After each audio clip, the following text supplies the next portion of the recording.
They understand their system better than we understand ours. Look at what he said. This world, the children of this world are in their generation wiser than the children of light. In other words, when it comes to their things, they are wiser than we are with our things.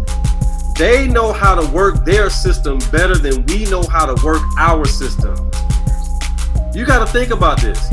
Why would a ruler or a person in authority praise a person who is cheating him out of their stuff? This person owes me 100, you told him 50. This person owes me 100, you told him 80. Why would he commend him for that? He wasn't commending him for how he was doing his stuff. He was commending him, saying, that was a smart move. You messed up with me, so you went and hooked up all of the clients that owed me, so that they would look out for you when you in hard times. So you can go to them and say, hey, remember what I did for you? I saved you 50%. Can you help me out? You remember what I did for you? I saved you 20%. Hook a brother up. But in this situation, he wasn't commending him because he did something good according to the focus and the ways of doing things in the kingdom of God. He was saying that guy knew how to work his system. And he's saying the world understands how to work the world system. Do you know how to work yours?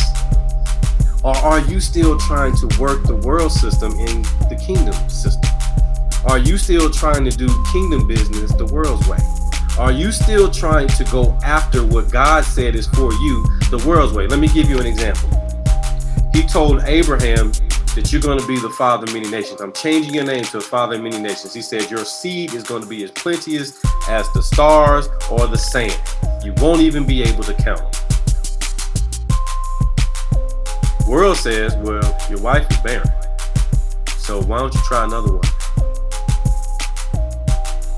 Think about it for a moment.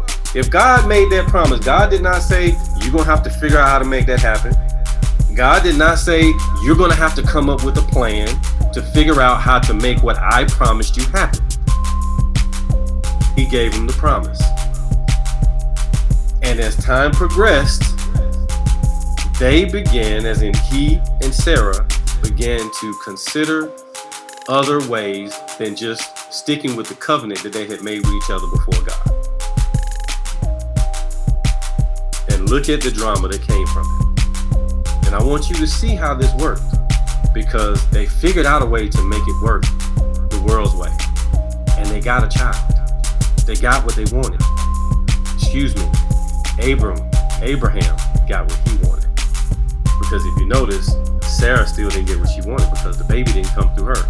In fact, she resented the fact that Hagar, the handmaid, had given Abraham a son. See, that's what happens when you start trying to do what God said the world's way. Somebody who's supposed to participate in God's goodness with you gets left out, and it causes friction between two people or a group of people that are supposed to be reigning together. Why do you think there's so much fallout in the church?